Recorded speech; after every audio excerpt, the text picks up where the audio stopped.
Hello दोस्तों, आज हम पढ़ेंगे टाइप ऑफ असेक्सुअल रिप्रोडक्शन। हमने पढ़ा था कि असेक्सुअल रिप्रोडक्शन का मतलब क्या होता है। असेक्सुअल रिप्रोडक्शन का मतलब ये होता है जब एक ऑर्गेनिज्म से ही एक नया ऑर्गेनिज्म बनता है, जिसमें या तो सिंगल मेल होगा या फीमेल होगा। तो पर इसके अंदर क्या होता है, हमारे गैमेट्स नहीं बनते हैं और सेक्स सेल्स इन्वॉल्व नहीं होते हैं। अगर हम देखें टाइप ऑफ असेक्सुअल रिप्रोडक्शन के अंदर हमारा आता है सबसे पहले फीजन। अगर हम देखें तो फीजन के अंदर अगर हम देखें तो सबसे पहले फीजन का मतलब क्या होता है। अगर हम देखें तो फीजन का मतलब होता है किसी चीज़ का टूटना।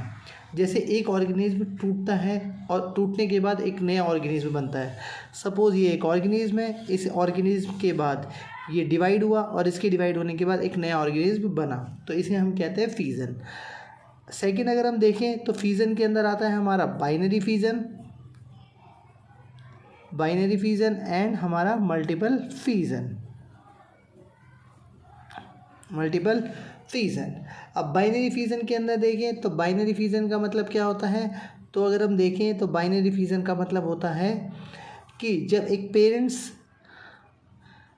पेरेंट्स क्या करता है, स्प्लिट करता है इन टू न्यू ऑर्गेनिज्म। जब एक पेरेंट्स स्प्लिट करता है दो न्यू ऑर्गेनिज्म के अंदर, इसे हम कहते हैं बाइनरी फीजन। तो बाइनरी फीजन का मतलब ये होता है, सपोज ये एक पार्ट है और इसका टू पार्ट्स में डिवाइड हो जाना, या एक ऑर्गेनिज्म से दो नए ऑर्गेनिज्म का बनना, तो इसे हम कहेंगे बाइनरी फीजन।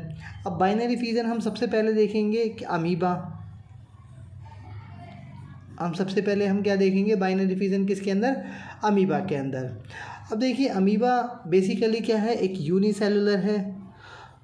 और यूनिसेलुलर का मतलब आपको पता ही होगा कि जो ऑर्गेनिज्म जिसके अंदर क्या होता है, सिंगल सेल होती है, सिंगल सेल।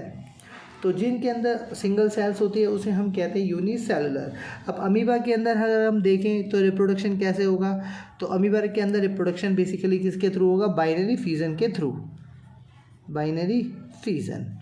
अब देखिए अमीबा के अंदर रिप्रोडक्शन होता कैसे है। तो अमीबा के अंदर रिप्रोडक्शन होता है, जैसे देखिए सबसे पहले क्या होता है, अमीबा की जो सेल्स होती है, सपोज मान लिए अमीबा की सेल्स है और अमीबा की जो सेल्स होती है वो रीच द मैक्सिमम साइज़। वो क्या पहुंच जाती है, एक मैक्सिमम साइज़ तक पहुंच जाती है, मैक्सिमम साइज़ ऑफ ग्रोथ। उनकी ग्रोथ एकदम मैक्सिमम हो जाती है। और जब उनकी ग्रोथ मैक्सिमम हो जाती है तो जो न्यूक्लियस होता है अमीबा का, तो न्यूक्लियस ऑफ अमीबा वो क्या करता है, हमारा टू पार्ट्स में डिवाइड होता है, यानी कि डिवाइड इन टू पार्ट्स। तो वो दो पार्ट्स में डिवाइड हो जाता है।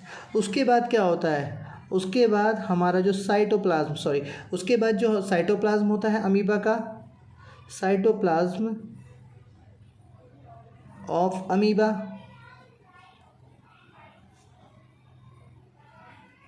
डिवाइड इनटू पार्ट्स, तो टू पार्ट्स में डिवाइड हो जाता है। अब देखिए अगर हम देखें तो साइटोप्लाज्म के अंदर सबसे पहले देखिए ये एक अमीबा की शेप है, और आप जानते हो अमीबा की सबसे पहली बात कोई शेप नहीं होती, ये इसकी शेप इरेगुलर होती है। अगर हम देखें तो ये क्या है, ये हमारा होता है न्यूक्लियस, ये न्यूक्लियस हो गया, और ये होता है साइटोप्लाज्म, ये साइटोप्लाज्म हो गया।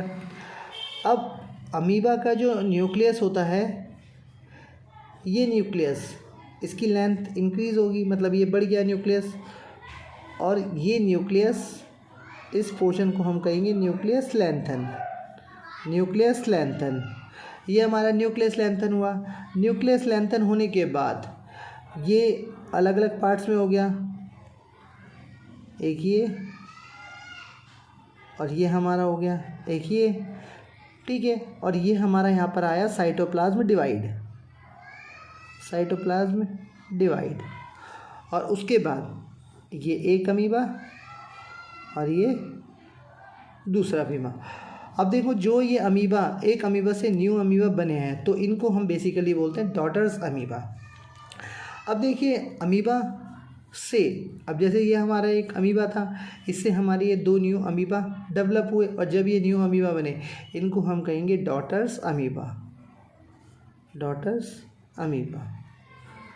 उसके बाद ये क्या होगा, ये डॉटर्स अमीबा। अब ये डॉटर्स अमीबा क्या करेंगे, हमारे ग्रो करेंगे। अब ये ग्रो करेंगे, अब पर ये ग्रो कैसे करेंगे,